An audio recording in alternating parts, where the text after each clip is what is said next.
អស្ចារ្យណាបងប្អូនហើយព្រឹត្តិការណ៍សំណេរអង្គរលើកទី3គឺត្រឡប់មកវិញហើយនៅថ្ងៃនឹងតែម្ដងទី18ខែ1 2026យើងនឹងឯងនៅមុខប្រាសាទអង្គរវត្តហើយសម្រាប់កម្មវិធីលើកនេះគឺជាកម្មវិធីដែលសរសេរតាមអានឬក៏កម្មវិធីសំណេរអង្គរអីនឹងឯងហើយកម្មវិធីលើកនេះគឺមានការចូលរួមរហូតដល់2000នាក់នឹងមានព្រះភិក្ខុសង្ឃចូលរួមផងដែរបងប្អូនគឺមានព្រះភិក្ខុសង្ឃនិមន្តចូលរួមនៅក្នុងកម្មវិធីសំណេរអង្គរនឹងដែរហើយនោះក៏ជាព្រឹត្តិការណ៍មួយដែល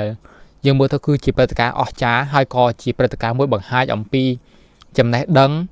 និងលើកស្ទួយទៅលើវិស័យអប់រំនៅកម្ពុជាយើងផងដែរបងប្អូនហើយក៏ជាជ្រុងមួយនៃវិស័យសេដ្ឋកិច្ចផ្នែកទេសចរដែលភ្ញៀវទេសចរចូលរួម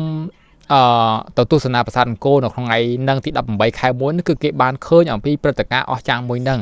ហើយគេក៏បានដឹងហើយថាកម្ពុជារបស់យើងគឺជាប្រទេសមួយដែលអភិវឌ្ឍទៅលើវិស័យអប់រំខ្លាំងផងដែររហូតដល់ពាក់ព័ន្ធជាមួយនឹង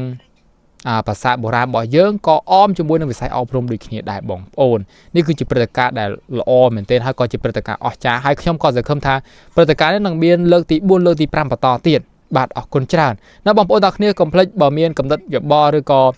អារម្មណ៍វាមកចាំជួយខមមិនខាងក្រៅវីដេអូផងបាទអរគុណច្រើន